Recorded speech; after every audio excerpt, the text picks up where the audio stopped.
लोगों के लिए टारगेट क्या रहने वाला है। देखिए, जब हम लाइनेक्स की पढ़ाई कर रहे होते हैं तो लाइनेक्स का कंप्लीट अगर हमें सीखना है एडमिनिस्ट्रेशन, और लाइनेक्स हर किसी को सीखना चाहिए। और सच बात तो ये है कि अगर कोई आईटी बैकग्राउंड से नहीं है और अगर वो आईटी में स्विच करना चाहता है तो उसके लिए सबसे बेहतरीन गेटवे है। मैं क्या बोल रहा हूँ, मान लीजिए किसी का बीकॉम है, बीबीए है, बीए है, जिसका आईटी से दूर दूर तक कोई नाता नहीं है, अगर वो भी चाहता है कि आईटी फील्ड में हम एंट्री करें और वो भी अच्छे पैकेज के साथ, तो बहुत सारी जो छोटी मोटी कंपनी है जो लाइनेक्स के टेक्नोलॉजी को यूज़ करती है, वो फ्रेशर्स को भी इवन इंटरटेन करती है और अच्छा पैकेज भी ऑफर करती है। तो लाइनेक्स टेक्नोलॉजी को यूज़ करके आप आईटी फील्ड में अपना करियर स्टार्ट कर सकते हैं। और आज के डेट में लिटरली जो भैंस चरा रहा है वो भी लाइनेक्स को कहीं ना कहीं यूज़ कर रहा होता है, भले ही उसको पता नहीं होता है। जो भी स्मार्ट गैजेट्स हम लोग यूज़ कर रहे हैं सब में ओएस लाइनेक्स ही है इंटरनली। हम लोग जो जितने भी जो इंटरनेट का यूज़ कर रहे हैं, इंटरनेट जहाँ भी है वहाँ राउटर है, स्विचेस हैं, राउटर स्विचेस में जो ओएस है वो भी क्या है, वो लिनक्स बेस्ड है। इवन की जो हम लोग अभी मैक ओएस की बात करते हैं उसके भी कोर में क्या है, लाइनेक्स ही तो है। अगर आप देखोगे तो दोनों रिजेंबल करता हुआ, ऑलमोस्ट 60% कमांड भी सेम चलता है।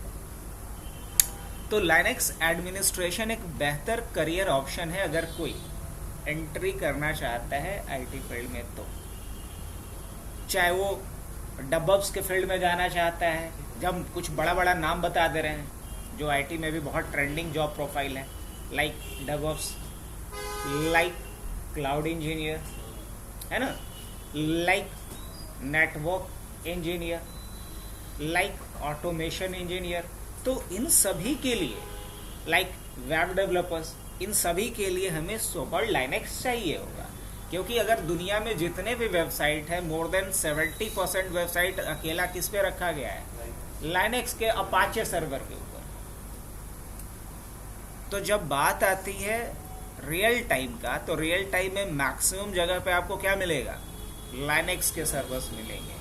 अब अगर सर्वर नहीं होता तो आज के डेट में कुछ भी नहीं होता। जो हम लोग आज शेयर में इन्वेस्ट करते हैं, 10 रुपया का चाय पीते हैं, जीपे कर देते हैं, ये कुछ मुमकिन था क्या? सब चीज़ें मैनुअल करनी पड़ती, जो पहले हो रहा था 50 साल पहले, उस तरीके से सारा कुछ मैनुअल होता।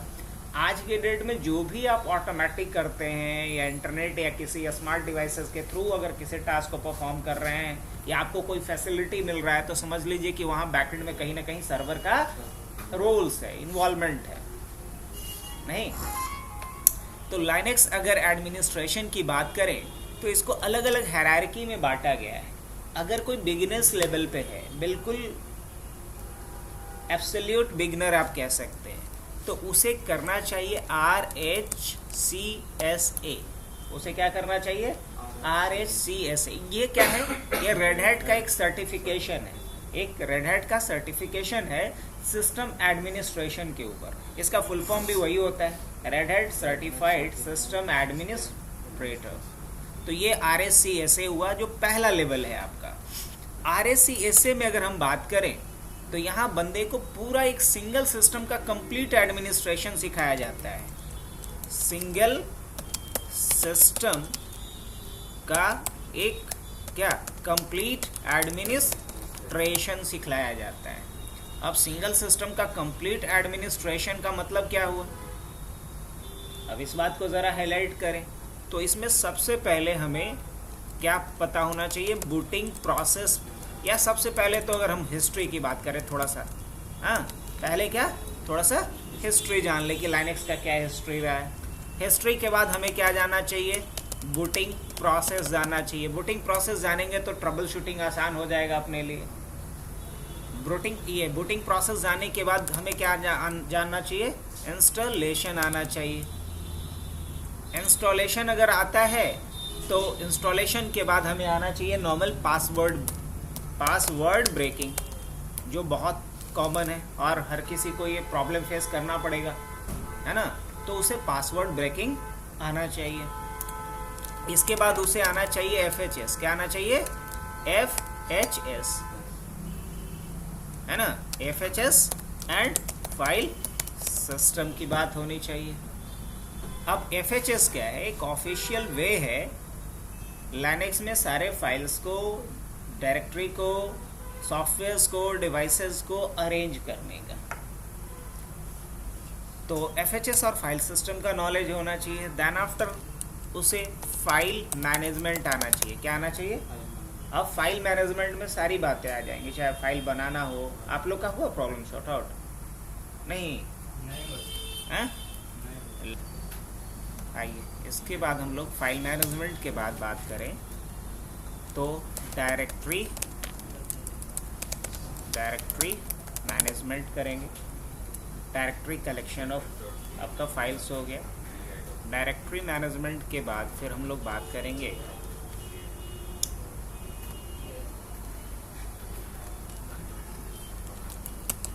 पैकेज मैनेजमेंट, मतलब कोई सॉफ्टवेयर अगर इंस्टॉल, रिमूवल या क्वेरी करना उसके बारे में, तो पैकेज मैनेजमेंट की बात करेंगे।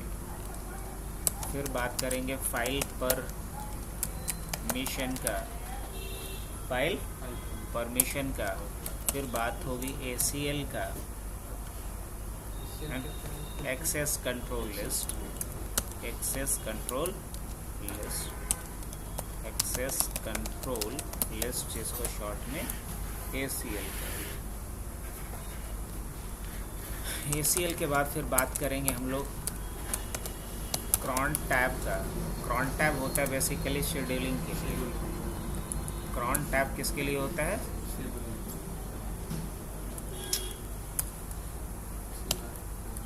क्रॉन टैब होता है शेड्यूलिंग के लिए। तो क्रॉन टैब का यूज़ सीखेंगे। क्रॉन टैब के बाद फिर हमें नेक्स्ट सीखना होगा कि अगर हमें कोई डिस्क को मैनेज करना है, क्या सीखना है? डिस्क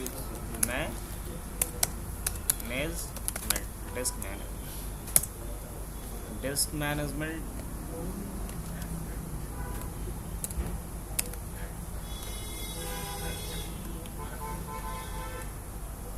सिंगल मशीन पे और क्या काम हो सकता है? यूज़र से रिलेटेड काम कर लिए, ग्रुप से रिलेटेड काम कर लिए, डायरेक्टरी से रिलेटेड कर लिए, सॉफ्टवेयर से रिलेटेड कर लिए, परमिशन हो गया, शेड्यूलिंग हो गया, डिस्क मैनेजमेंट हो गया। हाँ, फायरवॉल मैनेजमेंट, फायरवॉल को मैनेज करना हो सकता है। और सिंगल मशीन पे और क्या काम कर सकते हैं आप?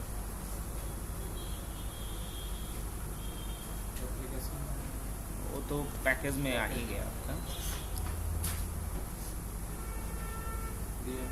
हाँ, DNS सब तो सर्वर में आ जाएगा ना। सिंगल मशीन पे, एक सिंगल मशीन पे और क्या काम कर सकते हैं? फायरवॉल मैनेजमेंट के बाद नेटवर्क नहीं, अभी उसके बाद अब पैचिंग सीख सकते हैं। क्या सकते हैं? OS ट्रबल शूटिंग, मतलब OS अगर मान लो रीस्टार्ट नहीं हो रहा है या कर्नल पैनिक एरर आ गया तो कैसे उसको ठीक करेंगे? OS ट्रबल शूटिंग में ये सारी बातें होती है। OS ट्रबल शूटिंग के बाद और सिंगल मशीन से रिलेटेड क्या काम हो सकता है?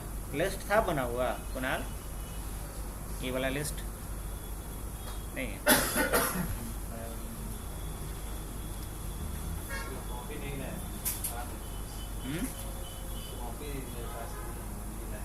OS ट्रबल शूटिंग हो गया, सिंगल मशीन से रिलेटेड और कुछ काम हो सकता है क्या?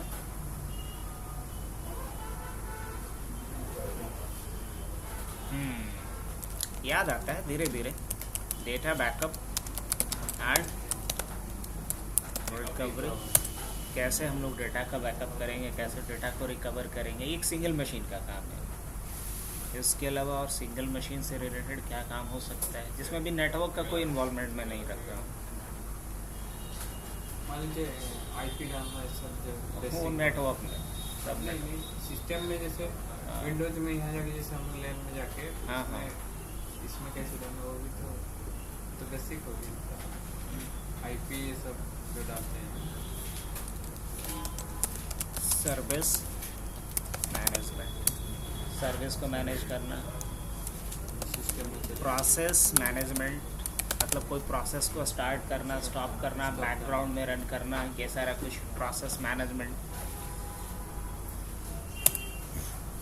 प्रोसेस को मैनेज करना।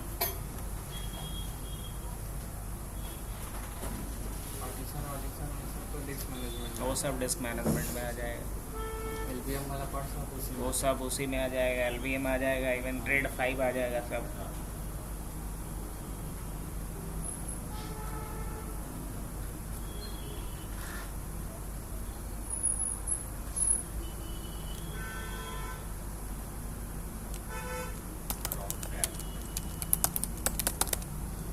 अब सिस्टम मैनेजमेंट में जैसे कि होस्ट नेम चेंज करना हो, होस्ट नेम देखना हो, या कौन सा यूज़र लॉगिन कर रखा है, किस टर्मिनल पे लॉगिन कर रखा है, ये सारी चीज़ें हार्डनिंग वाला हाँ सब इसमें आ जाएगा सिस्टम मैनेजमेंट में।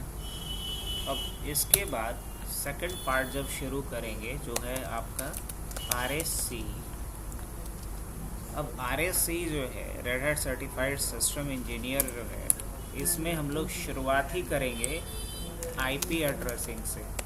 सबसे पहले ये अगर IP का नॉलेज नहीं है तो हम देखेंगे कि IP होता क्या है, कितने तरह का होता है, कौन कौन से क्लासेस हैं, प्राइवेट रेंज क्या होता है, पब्लिक रेंज क्या होता है एंड ऑल। IP एड्रेसिंग हो जाएगा। उसके बाद IP कॉन्फ़िगरेशन, कैसे IP को हम कॉन्फ़िगर करेंगे। IP कॉन्फ़िगरेशन भी जब हो जाएगा तो उसके बाद हम लोग बात करते हैं IP कॉन्फ़िगरेशन भी GUI और CUI दोनों मोड में हम लोग देखेंगे। GUI में भी देखेंगे और CUI मोड में भी देखेंगे। IP कॉन्फ़िगरेशन के बाद जो पहला काम हम लोग करेंगे वो YUM कॉन्फ़िगरेशन का करेंगे। किसका? YUM कॉन्फ़िगरेशन का करेंगे। YUM कॉन्फ़िगरेशन भी जब हो चुका होगा तो सर इंस्टॉलेशन में नहीं आएगा। अच्छा वो तो OS इंस्टॉलेशन, ये मैंने पैकेज कोई पैकेज। YUM कॉन्फ़िगरेशन के बाद हम देखेंगे टेलनेट सर्वर कैसे बनाएंगे आप। फिर हम लोग देखेंगे SSH, फिर हम लोग देखेंगे FTP। तो जैसे मान लीजिए लिनक्स में कोई फाइल को zip करना है वो इसी में आएगा। वो सब फाइल मैनेजमेंट, फाइल को जिप करना, अनजिप करना, ये सब कुछ SSH FTP। उसके बाद NFS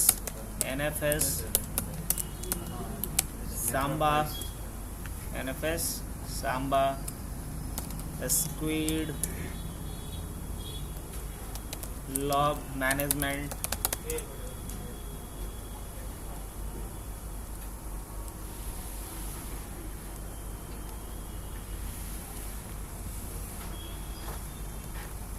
NTP,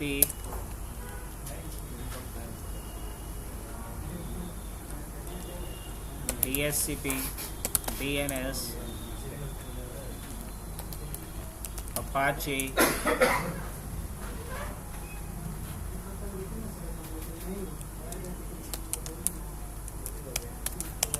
Kickstart, NIS, Print server,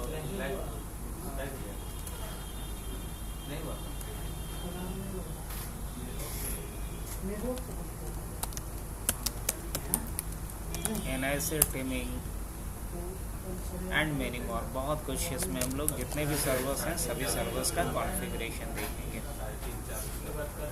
तीसरा जो पार्ट हमारा शुरू होगा वो शेल स्क्रिप्टिंग का शुरू होगा। क्या शुरू होगा? शेल स्क्रिप्टिंग का शुरू होगा। यहाँ हम लोग क्या सीखेंगे? Shell scripting. शेल स्क्रिप्टिंग के बाद हम लोग सीखेंगे ऑटोमेशन के बारे में। तो यही अपना पूरा एक रहेगा।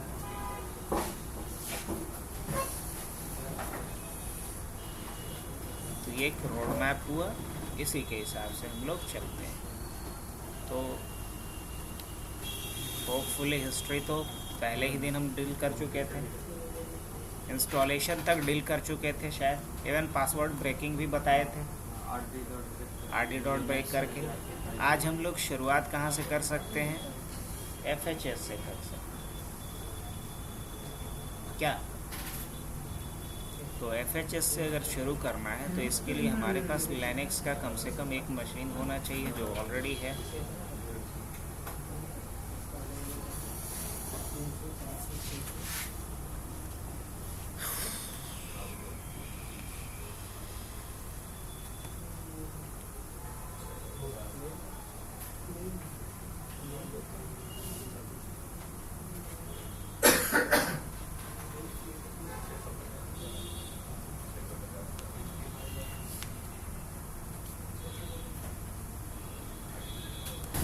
सबसे पहला सवाल ये आता है कि FHS है क्या, फाइल सिस्टम हायरार्की स्टैंडर्ड क्या है?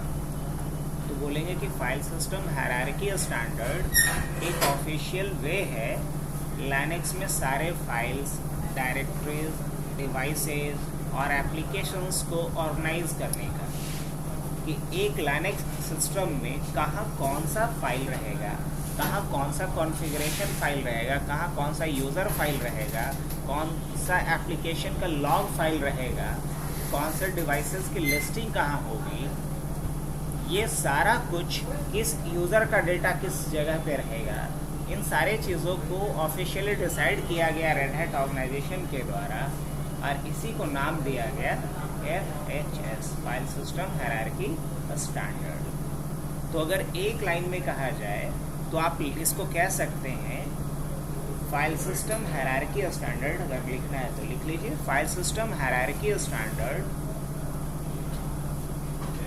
Is official way to organise files, folders, applications and devices in Linux। अब अगर मान लीजिए कि being a Linux admin, आप अगर Linux पे काम कर रहे हैं तो आपको पता होना चाहिए कि कहाँ कौन सा फाइल है, ताकि आप उसको उसके हिसाब से एडिट कर सकें। अगर मुझे यही नहीं पता कि DHCP का कॉन्फ़िगरेशन फाइल किस लोकेशन पे है तो हम चेंज कैसे कर पाएंगे? तो अगर हमें मैनेजमेंट आना चाहिए सर्वर का या सिस्टम का, तो हमें पता होना चाहिए कि वो उस मैनेजमेंट से रिलेटेड जो फाइल है वो कहाँ है, किस नाम से। और हम लोग ये भी जानते हैं कि लाइनक्स में सब कुछ फाइल है, इवन कि वो डिवाइसेस को भी, इवन हार्ड डिस्क को भी एक फाइल की तरह ट्रीट करता है बिकॉज ऑफ सिक्योरिटी रीज़न। तो लाइनक्स में जब सब कुछ फाइल है तो हमें ये पता होना चाहिए कि कौन सा फाइल किससे रिलेटेड है और वो किस लोकेशन पे रहेगा। सिंपल। अब ज़रा इसको हम लोग समझना चाहें पूरे FHS को, तो एज सिंपल, आप पहले आ जाएं रूट डायरेक्टरी के ऊपर। हमने यहाँ पे रूट डायरेक्टरी पे आया और मैं ls लिखता हूँ, तो यहाँ पे ये क्या है, ये रूट यूज़र का, लाइनक्स में जो सबसे पावरफुल यूज़र होता है जिसे सुपर यूज़र कहते हैं उसको रूट कहा जाता है, और विंडोज़ में जो सबसे पावरफुल यूज़र होता है उसको एडमिनिस्ट्रेटर कहा जाता है। तो अभी मैं किस लोकेशन पे हूँ, तो अभी मैं रूट यूज़र के होम डायरेक्टरी पे हूँ, रूट यूज़र के होम डायरेक्टरी पे pwd करके आप यहाँ से देख सकते हैं। अब मुझे अगर एक्चुअल रूट डायरेक्टरी पे जाना है तो यहाँ से एक स्टेप बैक जाना होगा, हाँ cd डबल डॉट। अब अगर ls करके हम देखेंगे तो यहाँ हमें दिखाई देगा win boot dev etc home। अब सारे डायरेक्टरी का जो मदर डायरेक्टरी होता है, जो रूट डायरेक्टरी होता है उसको स्लैश या रूट बोलते हैं।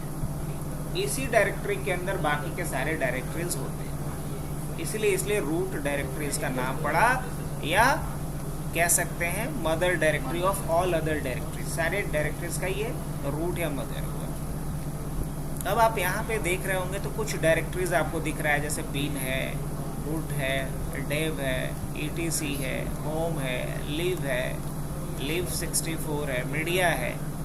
अब इसमें से जो bin डायरेक्टरी है आपका, bin डायरेक्टरी को बोला जाता है बाइनरी, है ना।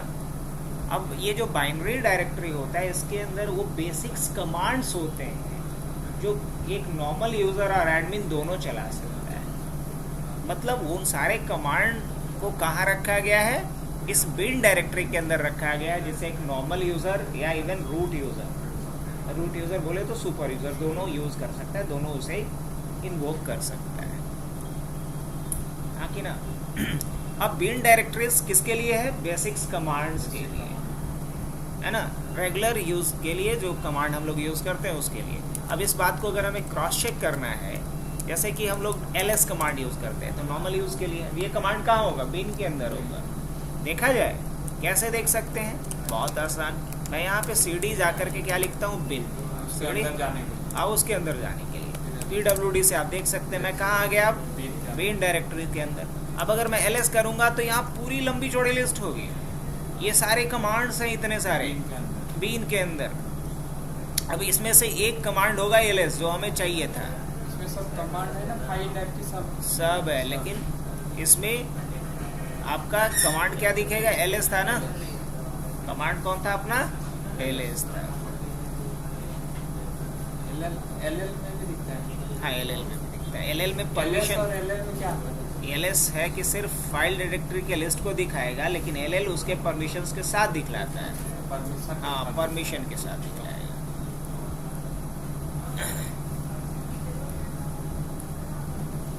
अब मान लीजिए मुझे खोजने में बहुत दिक्कत हो रही है, तो ls और उसके बाद हम लोग यहाँ पे यूज़ करेंगे पाइप, ग्रेप और क्या?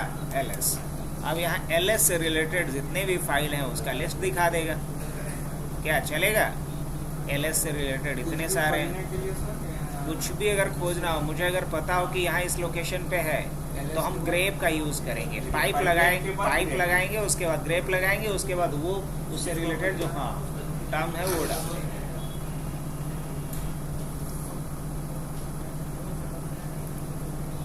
अब मान लीजिए एक कमांड हम लोग यूज़ करते हैं कैट, तो हम यहाँ क्या लिख सकते हैं? Grep cat. अब देखेंगे यस कैट से रिलेटेड इतने सारे फाइल्स हैं।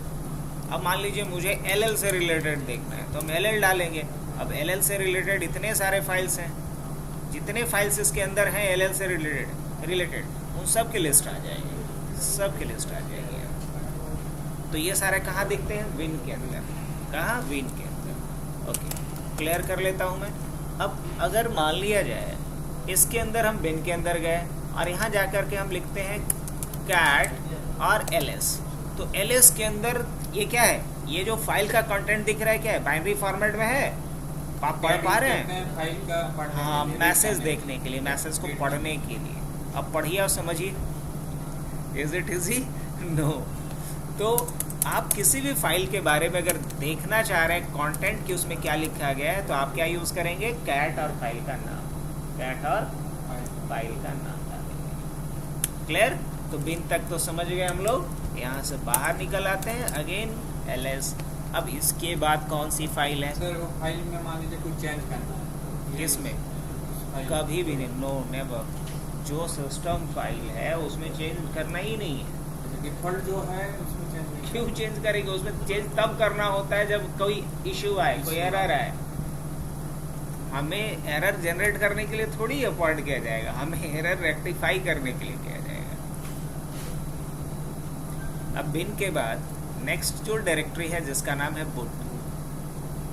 हर ऑपरेटिंग सिस्टम को बूट करने वाला एक फाइल होता है। चाहे अगर आप विंडोज़ यूज़ कर रहे हैं तो विंडोज़ को बूट करने वाला जो फाइल होता है उसको बोलते हैं विंडोज़ लोडर फाइल।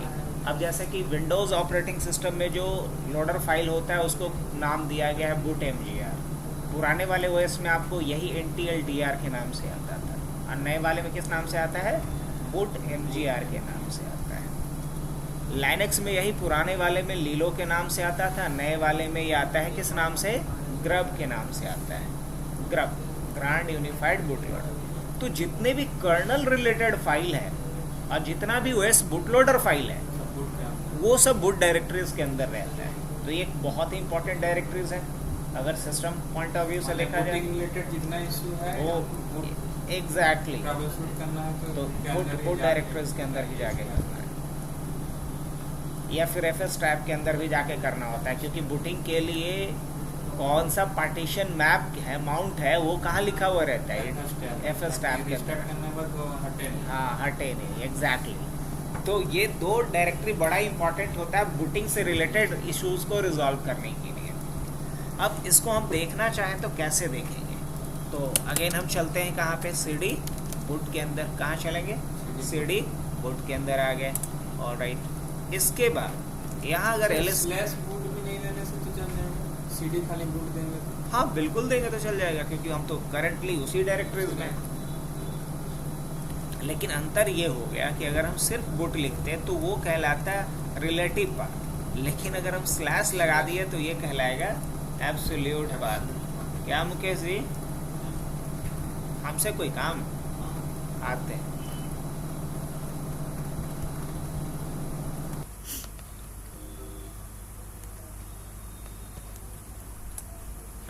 तो यहाँ हम लोग अभी किस में देख रहे हैं?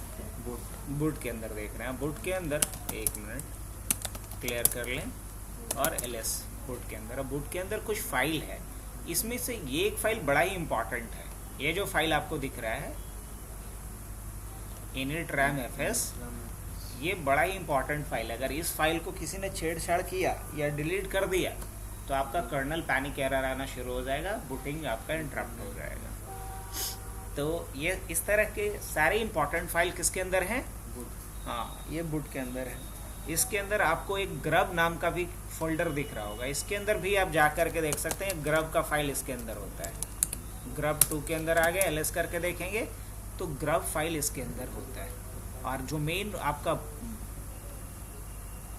बूटिंग फाइल है grub.cfg, इसी के अंदर रहता है। अगर आपको इसका थोड़ा सा एक लुक देखना है तो आप देख सकते हैं vi grub.cfg, आप देख सकते हैं इसके अंदर जा करके ये आपका ग्रब बूट फाइल है। बूटिंग में कुछ इशू होगा तो इसी फाइल में आके चेंज करना है। अगर किसी ने इसमें चेंज कर दिया तो फिर कहानी गड़बड़।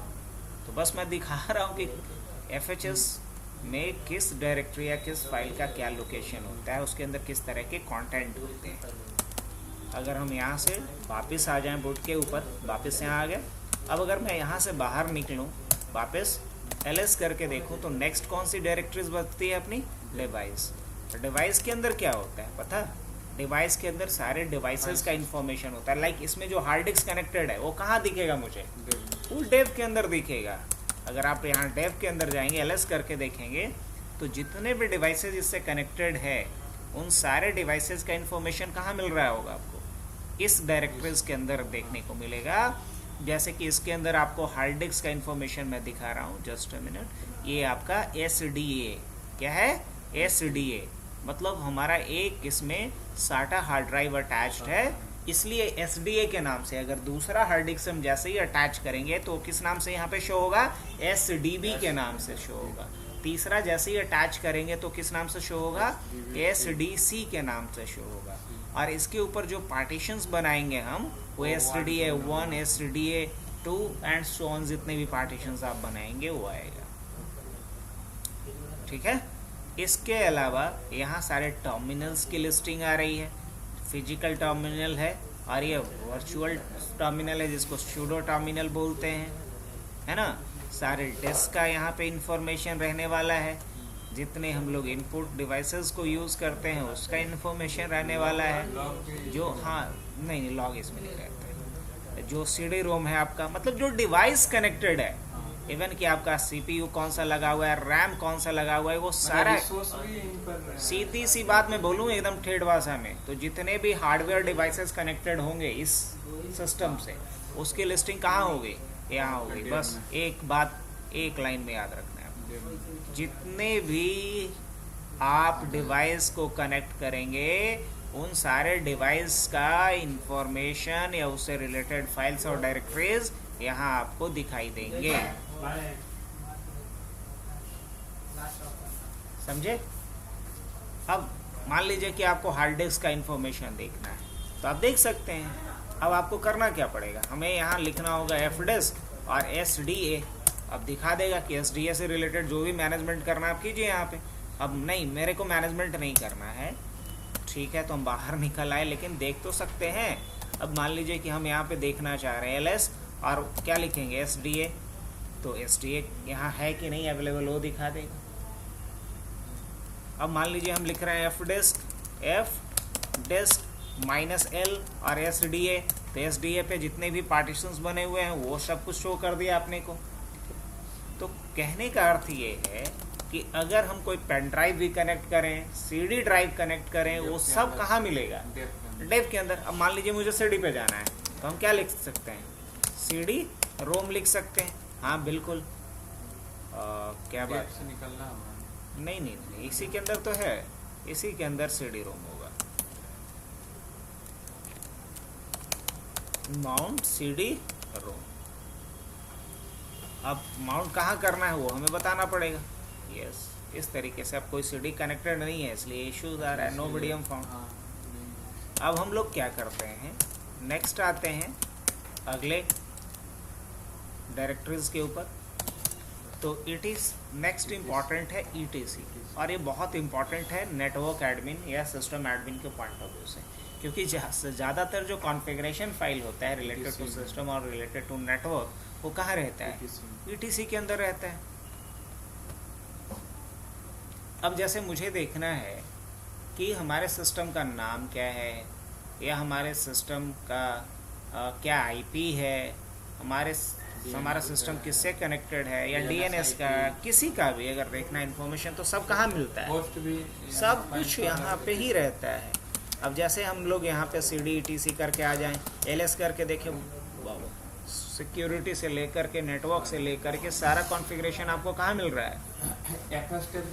सब इसके अंदर रहता है।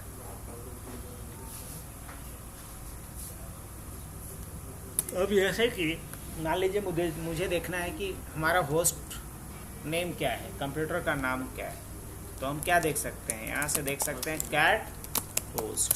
अभी दिखा दिए होस्ट फाइल का सारा डिटेल। खाली होस्ट नेम मानने से तो आ जाता है। वो तो कमांड हो गया ना, हम ये फाइल खोल रहे हैं ना। अगर ये तो आप कमांड फायर कर रहे हैं, हम अभी फाइल्स की बात कर रहे हैं। चलिए आगे बढ़ें। अब आते हैं हम लोग इसके बाद वापस LS, और इसके बाद है होम। आपका कौन सा डायरेक्टरी है? Home directory. होम के अंदर क्या होता है? तो सारे यूजर्स का होम डायरेक्टरी होता है, सारे यूजर्स का होम डायरेक्टरी। हम जितना भी यूज़र बनाएंगे उन सब का डायरेक्टरी कहाँ दिखेगा? होम के ऊपर। अब अगर मुझे अभी देख रूट भी दिखाएगा? नहीं, रूट को छोड़ के, रूट तो सुपर यूज़र हो गया ना, वो VVIP, उसके लिए एक अलग डायरेक्टरी है रूट के नाम से। रूट यूज़र का जो होम फोल्डर होता है वो रूट नाम के डायरेक्टरी के अंदर होता है। अगर आप यहाँ देखेंगे तो रूट यूज़र का जो रूट डायरेक्टरी है या होम फोल्डर है वो ये होता है, ये वाला रूट। उसका अलग ही है। हाँ, उसका अलग ही है, यहाँ पे होता है, यहाँ उसका दिखेगा, ये इसका डेस्कटॉप फलाना तिलाना सब कुछ। अब अगर मान लिया जाए हम इसके डेस्कटॉप पे जाते हैं समझाने के लिए, रूट के डेस्कटॉप, तो रूट के डेस्कटॉप पे जाने के लिए हमने CD डेस्कटॉप लिखा। अब अगर मैं यहाँ से कुछ भी बनाऊँगा तो कहाँ दिखेगा? यहाँ दिखेगा, क्योंकि हम रूट के डेस्कटॉप पे आ गए। मान लीजिए आप एक फ़ाइल बनाते हैं, टच और फाइल 1, देखिए कहाँ बना? यहाँ बना। अब मुझे इसे डिलीट करना है, तो क्या करेंगे? RM और फाइल का नाम। अब पूछ रहा है सही में डिलीट करना है, कहेंगे हाँ कर दो। डिलीट हो गया क्या ये? अब हम यहाँ से बाहर निकल आते हैं, एक बार और बाहर निकल आते हैं, PWD से देखते हैं, अभी भी रूट के ऊपर है, CD कर लेते हैं। यस, अब हमें होम को समझना है, तो हम यहाँ लिखते हैं LS और क्या लिखेंगे? होम। अब क्या कह रहा है ये? रूट के अंदर जाना। अभी तो उसके हाँ यहाँ आना पड़ेगा, LS/home। अब होम के अंदर क्या है? सिर्फ एक है, हबनेट नाम का यूज़र बना हुआ। अगर जैसे ही कोई यूज़र बनाएंगे तो उसका भी नाम यहाँ पे आ जाना चाहिए। तो एक यूज़र बना लिया जाए क्या? बाद में हम डिटेल में समझेंगे, लेकिन यूज़र बनाने के लिए यहाँ पे एक कमांड चलता है यूज़र ऐड। और मान लीजिए यूज़र का नाम हमने मोहित रख दिया, और इसके लिए मैंने क्या पास WD-D मोहित का पासवर्ड ब्लैंक रखा इनिशियली। अब जब LS होम करके देखेंगे हम, तो यहाँ पे हबनेट के अलावा आने लगा मोहित। इसका मतलब ये है -D देना पड़ता है। -D देना होता है तब जब उसका पासवर्ड हमें ब्लैंक सेट करना हो।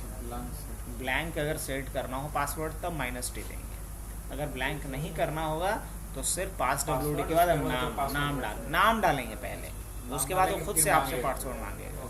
जैसे मान लीजिए हम मोहित के लिए पासवर्ड अब रखना चाहते हैं, तो हम लिखेंगे पास WD मोहित, तो पासवर्ड पूछेगा, changing password for user Mohit, new password. अब हमने यहाँ पे न्यू पासवर्ड जो लगाना है वो डाल देंगे, abc@123, ये हो गया बात। अब बढ़ते हैं हम लोग किसके तरफ, अब हम लोग बढ़ते हैं नेक्स्ट पॉइंट की तरफ। तो नेक्स्ट पॉइंट क्या है मेरा, क्लियर कर लूँ मैं, ls। तो होम के बाद फिर क्या है आपका लीव। अब लीव के अंदर क्या रहता है, तो लीव क्या मतलब होता है यहाँ लाइब्रेरी। अब आपने सुना होगा कि डेवलपर्स का भी पहला पसंद होता है लिनक्स। अगर मान लीजिए कि हम एक जावा डेवलपर हैं, एक पाइथन डेवलपर हैं, इट मीन्स कि हम पाइथन प्लेटफॉर्म को यूज़ कर रहे हैं, PHP को यूज़ कर रहे हैं, जावा को यूज़ कर रहे हैं, तो हमारे इन सारे प्रोग्रामिंग लैंग्वेज के कंपाइलर्स या इंटरप्रेटर तो चाहिए होगा, लाइब्रेरी तो चाहिए होगी। तो वो कहाँ मिलेगा मुझे, वो मिलेगा लीव के अंदर। तो डेवलपर्स के लिए कौन सा है, लीव नाम की डायरेक्टरीज है। तो यहाँ क्या लिखेंगे हम, cd लीव। अब ls करके अगर हम देखते हैं तो इसमें बहुत कुछ दिखाई दे रहा है। जैसे आपको JVM दिख रहा होगा, JVM क्या होता है शायद जानते होंगे, जावा का। मान लीजिए सर कोई भी मान लीजिए कोई भी इंस्टॉल करेंगे, कोई भी जावा है, तो यहाँ लीव में आके उसका फाइल बनेगा। एग्जैक्टली। अब पाइथन का जो लाइब्रेरी है वो आपको यहाँ पे दिख रहा होगा, मोज़िला का दिख रहा होगा, JVM का दिख रहा होगा, है ना। मान लीजिए PHP का करेंगे तो PHP का भी यही दिखेगा। तो सारे लैंग्वेज का जो लाइब्रेरी होगा वो कहाँ दिखेगा आपको, लीव के अंदर दिखेगा। आगे बढ़े तो इसके बाद अगर आपको मान लीजिए कि इसमें हमें पाइथन का अगर देखना है तो हम cd क्या लिखेंगे, पाइथन। ls करके देखेंगे तो यहाँ पे साइड पैकेजेस, सारे पैकेजेस आ गए। cd अगर क्या लिखता हूँ मैं, साइड पैकेजेस। ls करके देखेंगे, ओ इतने सारे पैकेजेस लाइनक्स के अंदर दिख रहे हैं। फिलहाल हम बाहर आ जाते हैं। अब इसके बाद फिर से ls लिखते हैं, cd और ls।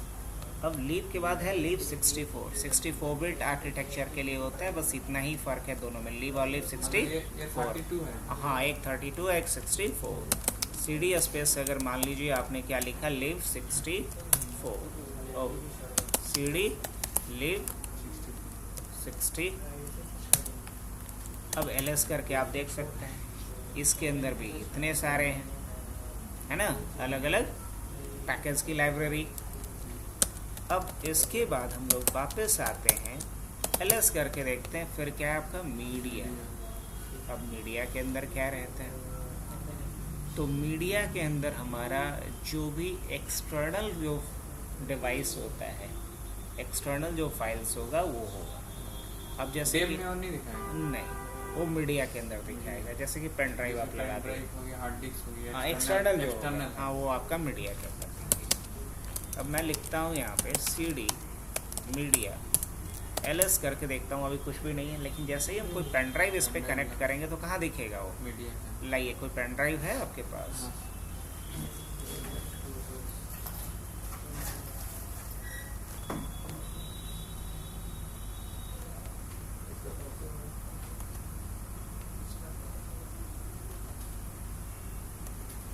अब दोबारा मैं यहाँ ls करके देख रहा हूँ, पेन ड्राइव तो हमने कनेक्ट कर दिया है इसमें, हाँ कि ना।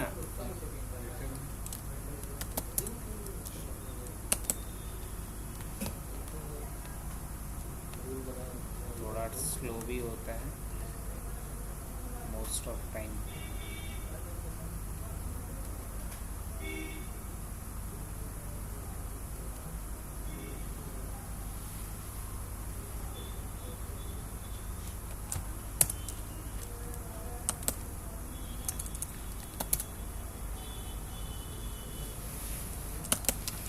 cd ls cd media ls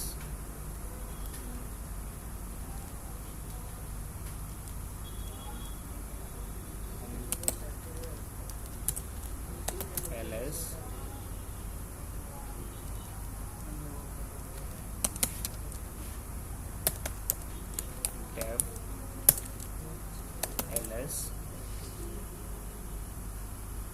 इसमें कहीं यूएसबी दिख रहा है?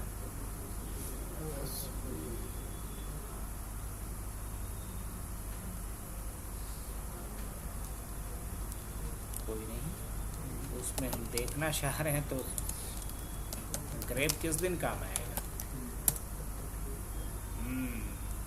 दिखा, मतलब यहाँ यूएसबी के नाम से है। ओके,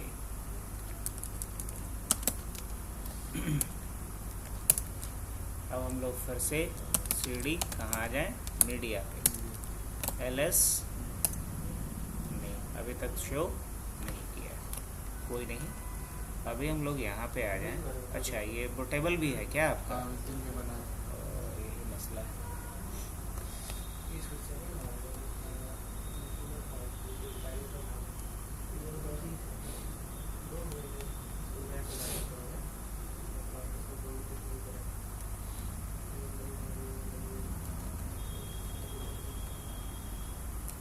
ये FHS का ग्राफिकल मोड है। हम लोग कहाँ से देख रहे हैं सारा कुछ? कमांड मोड से देख रहे हैं। कोई नहीं, LS। अब इसके बाद हम लोग आ जाते हैं वापस से LS, और मीडिया के बाद जो नेक्स्ट है वो है MLT। MLT बोले तो माउंट पॉइंट। माउंट पॉइंट के ऊपर हम किसी भी CD, DVD या पेन ड्राइव को माउंट करते हैं। लाइनेक्स में किसी भी डिवाइस को यूज़ करने से पहले उसको क्या करना होता है? माउंट करना। हाँ, अटैच कर।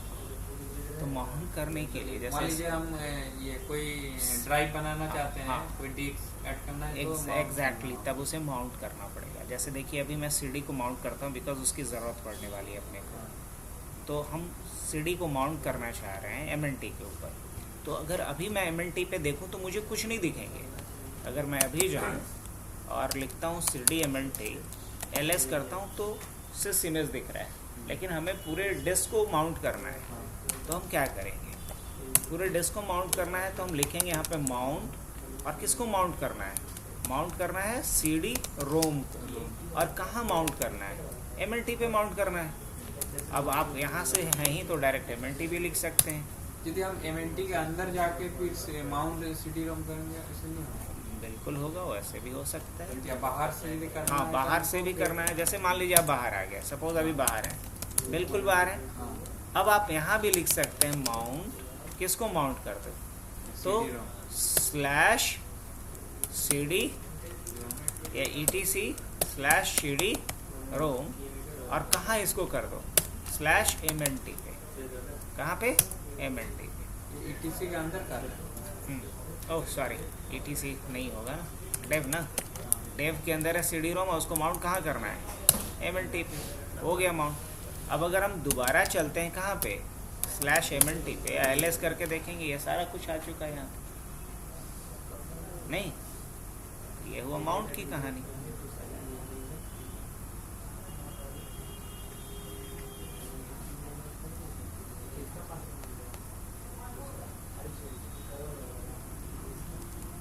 अब बढ़ते हैं आगे हम लोग। तो LS करके देखते हैं। तो माउंट पे हम लोग किसी भी डिवाइस को माउंट कर सकते हैं, अटैच कर सकते हैं, ताकि वहाँ से उसके कंटेंट को हम एक्सेस कर सकें, यूज़ कर सकें। अब फिर क्या है? OPT के अंदर क्या है? OPT के अंदर क्या रहता है? तो बोलेंगे कि OPT के अंदर वो सारे थर्ड पार्टी एप्लीकेशंस होते हैं। थर्ड पार्टी का मतलब समझ रहे हैं? रेड हैट के अलावा जितने भी अदर वेंडर्स के जो भी एप्लीकेशंस हम लोग डालेंगे वो किसके अंदर मिलेगा? OPT के अंदर देखने को मिलेगा, सारे थर्ड पार्टी एप्लीकेशन। अब जैसे मान लीजिए आप लिब्रा ऑफिस इंस्टॉल करते हैं सपोज, तो वो कहाँ दिखेगा? OPT के अंदर दिखेगा। अभी अगर आप जाते हैं यहाँ पे क्या लिखते हैं? OPT, LS करते हैं तो सिर्फ एक RH दिखेगा। अगर वही आप लिब्रा ऑफिस या एडोब रीडर या न्यूरो कुछ भी आप इंस्टॉल करते हैं, कोई भी आप अगर RPM पैकेज है, कोई एप्लीकेशन इस पर इंस्टॉल करते हैं, तो उसकी लिस्टिंग कहाँ होगी? वो आएगा आपका OPT के अंदर। अब अगर मान लीजिए कि हम यहाँ पे इंस्टॉल करते हैं, या हम इंस्टॉल मान लिया जाए कि हम लिखते हैं यहाँ पे VLC, no package VLC available. इसके लिए तो सिर्फ सब्सक्रिप्शन जरूरत होता है। हाँ, बिल्कुल सही बात। ओ सब्सक्रिप्शन ज़रूरत होता है, लेकिन सब्सक्रिप्शन डेवलपर्स को 60 दिन के लिए फ्री का मिलता है, वही उसी का फ़ायदा उठाएंगे। अगर हम यहाँ क्या लिख रहे हैं, yum install vl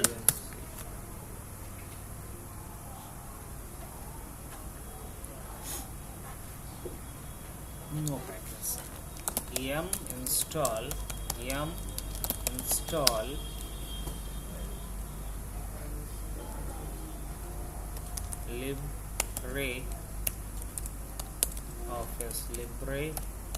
LibreOffice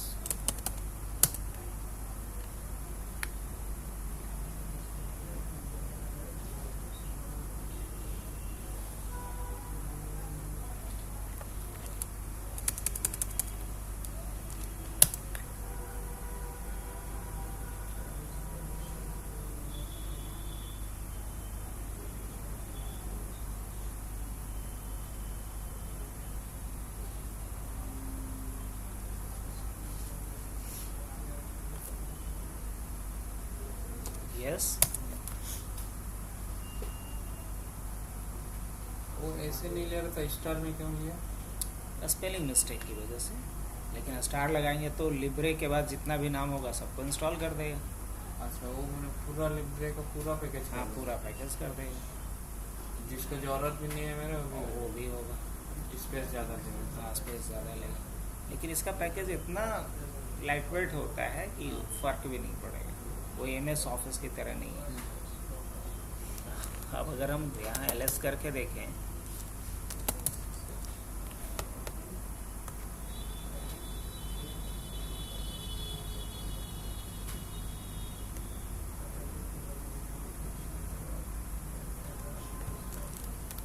तो अपडेट तो चाहिए होगा, इंस्टॉलेशन तो हुआ है अभी, है ना। yum install adobe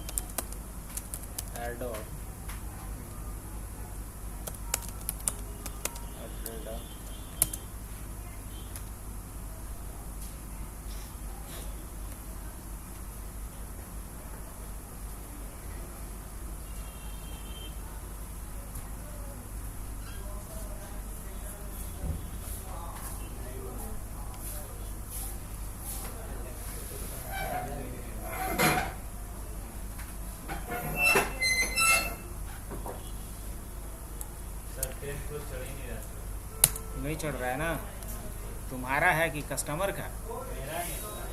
अच्छा तो चढ़ जाएगा, तुम्हारा है तो चढ़ जाएगा।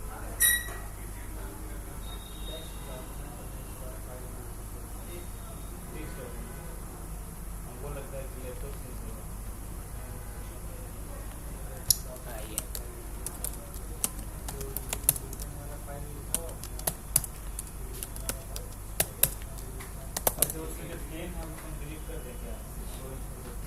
अभी जो है इंस्टॉल करके छोड़ दो, मंडे को सबके सामने बता देंगे, सब बाकी लोग का भी कवर हो जाएगा एक ट्रबल शूटिंग बेहतर से।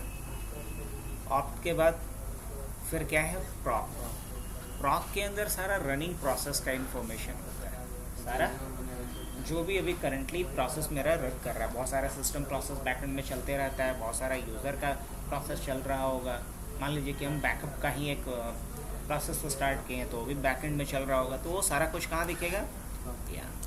तो हम लोग वापस आते हैं प्रॉक्स के अंदर, LS करके देखते हैं, तो यहाँ जितनी भी प्रोसेस चल रहा है उसका प्रोसेस आईडी आपको यहाँ पे दिख रहा होगा, है ना, सारे का। अब मान लीजिए कि हमको एक जॉब नया स्टार्ट करते हैं, क्या स्टार्ट करते हैं, एक जॉब स्टार्ट करते हैं। अब बोलेगा जॉब्स, एक अभी स्टॉप जॉब है, मतलब एक जॉब था जो क्या कर दिया हूँ मैं, स्टॉप कर दिया, यहाँ पे दिख रहा है ना।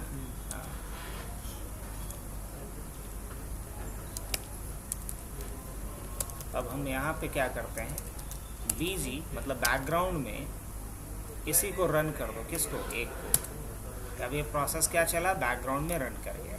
अब यहाँ पे दिखा रहा है कहाँ पे ये रन हो रहा है, प्रॉक्स के। तो जॉब में दिखाएगा, हाँ, आप जॉब जब कंप्लीट नहीं रहेगा तो जॉब लिखेंगे तो दिखाएगा कि करंटली कौन सा जॉब चल रहा है, सॉरी कौन कौन सा जॉब चल रहा है। तो एक जॉब है जो अभी स्टार्टेड, ये बंद है।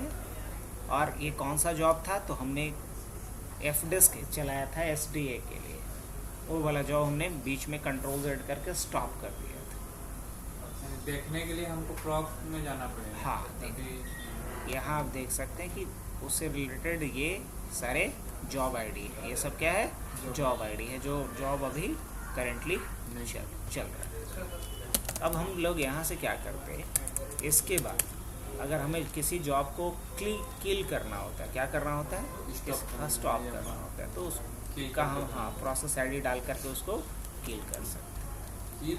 प्रोसेस आईडी, हाँ। अब जैसे यहाँ पे आप जॉब्स में देख रहे हैं कि ये जॉब है, फलाना जॉब।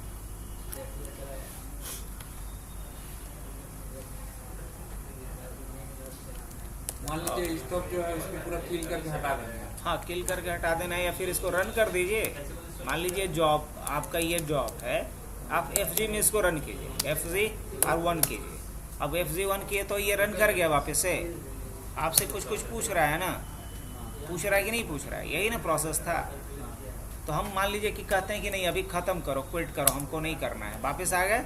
अब जब हम जॉब्स देखेंगे तो दिखाएगा, नहीं दिखाएगा, क्या है भाई, तो जो जॉब्स हम होल्ड करके रखे थे उसको हम क्या कर दिए, रन कर दिए, और वो अपना जो टाइम था वो टाइम अपना साइकिल कंप्लीट कर चुका। अब अगर हम यहाँ आकर के LS करेंगे तो ये एक जॉब ऑलरेडी क्या हो चुका है, तो स्टॉप हो चुका है। तो प्रॉक्स के अंदर रनिंग प्रोसेस को दिखलाता है, बस यही दिमाग में रखना है, जो रनिंग प्रोसेस है वो दिखेगा आपको। अब वापस आ जाता हूँ मैं यहाँ पे LS के ऊपर, और इसमें आपको प्रॉक्स के बाद क्या दिखेगा, रूट। ये क्या होता है मालूम, ये सुपर यूज़र का होम डायरेक्टरी। रन के ऊपर क्या दिखेगा अपने को, तो रन के ऊपर हमारा कुछ बेसिक्स कमांड्स दिखेंगे, बेसिक्स कमांड्स दिखेंगे। CD अगर हम रन करते हैं, LS करके आते हैं, कुछ बेसिक्स कमांड दिखेंगे। इसके अलावा जो सबसे इम्पॉर्टेंट है वो है SBIN, सबसे इम्पॉर्टेंट। ETC के बाद अगर देखा जाए तो वो क्या है, SBIN। SBIN का मतलब ही होता है कि सिस्टम बाइनरी, सिस्टम बाइनरी मतलब जहाँ बिन के अंदर नॉर्मल कमांड, रेगुलर कमांड दिखता था, SBIN के अंदर वो कमांड की लिस्टिंग होगा जो सिर्फ सिस्टम यूज़र, रूट यूज़र चला सकता है। उसकी लिस्टिंग कहाँ दिखेगा, SBIN के अंदर दिखेगा। कैसे, ज़रा वो देख लें हम लोग। तो इसके लिए क्या लिखना पड़ेगा, इसके लिए हमें यहाँ से पहले बाहर आना पड़ेगा, उसके बाद क्या करेंगे, CD SBIN LS करके देखते हैं यहाँ पे क्या दिख रहा है। तो SBIN के अंदर इतने सारे कमांड्स हैं जो आप चला सकते हैं। जो भी सिस्टम कमांड आप चलाते हैं उस सब का यहाँ पे पूरा, जैसे IP ऐप चलाते हैं, IP टेबल्स चलाते हैं, वो सब की लिस्ट यहाँ पे दिखेगी। शट डाउन चलाते हैं, अब shut down command normal user नहीं चला सकता है, रूट यूज़र ही चला सकता है, तो शट डाउन कमांड हो गया। ये सब आपको यहाँ पे दिखेगा। पोर्ट का जो देखने के लिए एन स्टार्ट वगैरह जो हो गया, सभी रूट में जाके ही चलेगा। हाँ, रूट से ही चलेगा। और SBIN के अंदर सारा रहता है, कहाँ रहता है, SBIN के अंदर रहता है। चाहे यूज़र ऐड है, जैसे यूज़र ऐड अभी चलाया था ना, तो यूज़र ऐड हो गया, यूज़र डेल, SBIN के अंदर रहता है सारा का सारा।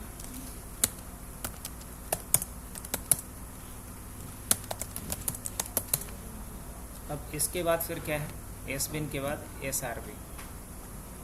SRB के अंदर सारे सर्विसेज का इंफॉर्मेशन होगा, लिस्टिंग है ना, जो भी हम थर्ड पार्टी हो या तो सारे सर्विस जितना हो सब यहाँ। SRB के ऊपर जाते हैं, LS करके देखते हैं।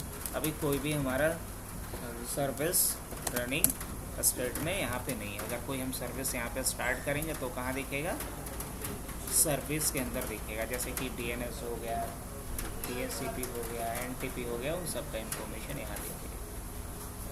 NTP तो चल रहा होगा, नहीं, कहाँ, अभी कॉन्फ़िगर थोड़ी है।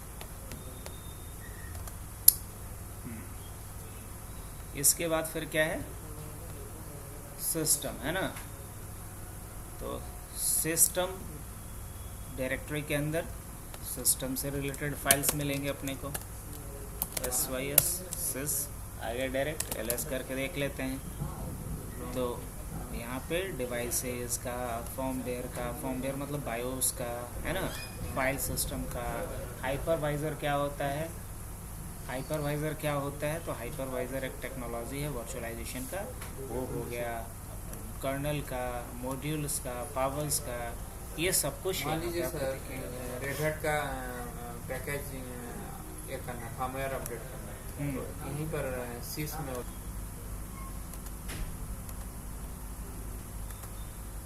अब इसके बाद अगर हम बात करें इसमें, तो अलग अलग फाइल आपको दिख रहा है। इसमें से कर्नल का एक इम्पॉर्टेंट फाइल है, पावर मैनेजमेंट का फाइल है, ये सारा कुछ। हालांकि इसमें कोई छेड़छाड़ नहीं करते हैं हम लोग, बस एज इट इज छोड़ते हैं। जब प्रॉब्लम आता है तभी इसको याद करते हैं हम लोग। मोस्ट ऑफ टाइम में कहाँ काम कर रहे होंगे? वैर के अंदर। मोस्ट ऑफ टाइम में कहाँ काम कर रहे होंगे? ETC के अंदर। मोस्ट ऑफ टाइम में हम कहाँ काम कर रहे होंगे? हाँ, होम के अंदर, रूट के अंदर, माउंट के अंदर, वार के अंदर। हाँ, वार के अंदर सारा लॉग फाइल रहता है उसमें। तो अब इसके बाद हम लोग यहाँ वही टेम्पररी फाइल्स के लिए होता है। USR होता है, यूजर क्या डिलीट करना होता है, जैसे विंडोज में हम लोग। हाँ, ये ना ऑटोमेटिक होते रहता है। ऑटोमेटिक होते रहता है, इसमें करने की जरूरत नहीं करने का बिल्कुल नहीं। TMP LS करके देखें, कुछ यहाँ टेम्पररी फाइल। कितना स्पेस लेके रखा है किस टेम फाइल? अगर इसका साइज देखना है तो df कमांड चला सकते हैं, df -HT। और किसका देखना है आपको? टेम्प का देखना है, तो रूट tmp df लिखना होगा। ये तो पूरा इसका हाँ, पूरा साइज दिखाया है इसका।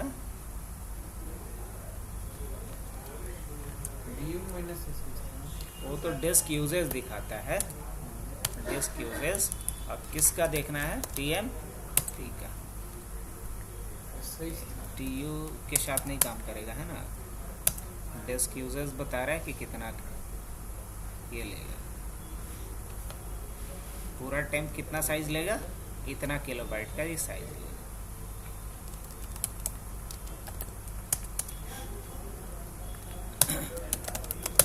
फिर LS करके देखते हैं, तो नेक्स्ट क्या है? USR के अंदर यूज़र रिलेटेड डेटा होता है। क्या होता है? USR के अंदर यूज़र रिलेटेड डेटा होता है। जैसे बिन का डेटा है, ETC का डेटा है, गेम से रिलेटेड है, लीव से रिलेटेड, मतलब यूज़र से रिलेटेड सारा डेटा यहाँ पे रहता है। var जो है इसका सबसे एक इम्पॉर्टेंट डायरेक्टरी में से एक है। मैं पहले भी बोल चुका हूँ, आप भी इसको फिल किए होंगे। सारा लॉग फाइल कहाँ रहता है आपका? var के अंदर रहता है। अब सारा लॉग, मान लीजिए प्रिंटर से रिलेटेड लॉग, तो कहाँ दिखेगा? स्कूल के अंदर दिखना है। मेल से रिलेटेड, मेल के अंदर दिखना है। निस सर्वर से रिलेटेड यहाँ दिखना है। एप्लीकेशन से रिलेटेड यहाँ दिखना है ना। तो सारे जो सिस्टम कैच का डेटा होगा यहाँ दिखेगा। अकाउंट, यूज़र अकाउंट से रिलेटेड यहाँ दिखेगा। सभी तरह का किसी लाइब्रेरी से रिलेटेड यहाँ दिखेगा।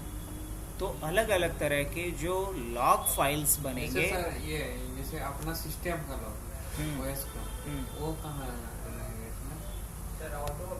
लॉग के अंदर? हाँ लॉग, हाँ ऑटो अपडेट नहीं,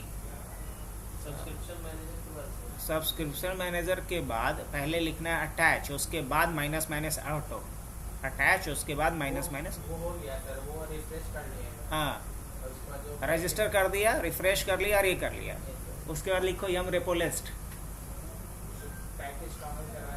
हाँ, यम रेपो लिस्ट लिखो ना, खुद ही से कर लेगा।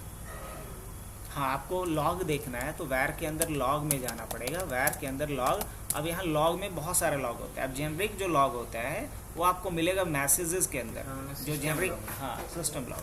अब लेकिन सिक्योरिटी से रिलेटेड लॉग, हाँ OS का, सिक्योरिटी से रिलेटेड लॉग आपको सिक्योर में मिलेगा, जैसे कौन यूज़र लॉगिन किया, कब लास्ट पासवर्ड चेंज किया एंड ऑल। प्रिंटर से रिलेटेड आपको यहाँ मिलेगा। लेकिन कैसे पता चलेगा सिक्योर में? अब जैसे जिसके बारे में देखना है सर, आप यहाँ लेस लिखिए, लेस लिखिए और मैसेजेस डालिए, बस ये दिखाएगा उससे रिलेटेड। अब यहाँ पे हाँ सॉरी, लेस के बाद क्या है, MASSAGES मैसेजेस। अब ये पूरा लॉग दिखने लगा मैसेजेस के अंदर, जो भी आपने चेंजेस किया वो सब कुछ। कब इंस्टॉल? अगर सिक्योरिटी से रिलेटेड आप कुछ भी देखना चाह रहे हैं तो आप सिक्योरिटी से रिलेटेड देखना चाह रहे हैं तो आप देख सकते हैं। उसके लिए आपको लिखना पड़ेगा लेस सिक्योर।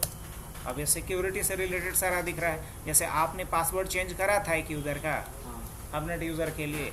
अच्छा, उससे पहले उन्हें देखना है तो लेस हाँ देखना है, पूरा हिस्ट्री दिखा देगा, पूरा हिस्ट्री दिखा देगा लेस, और उसके बाद फाइल लॉग फाइल का नाम, लेस और लॉग फाइल का नाम, बस ये तो डालना है।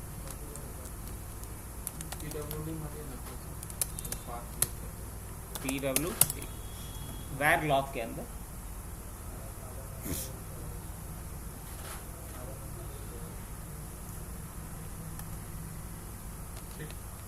तो ये कहानी पूरी हुई किसकी, FHS की।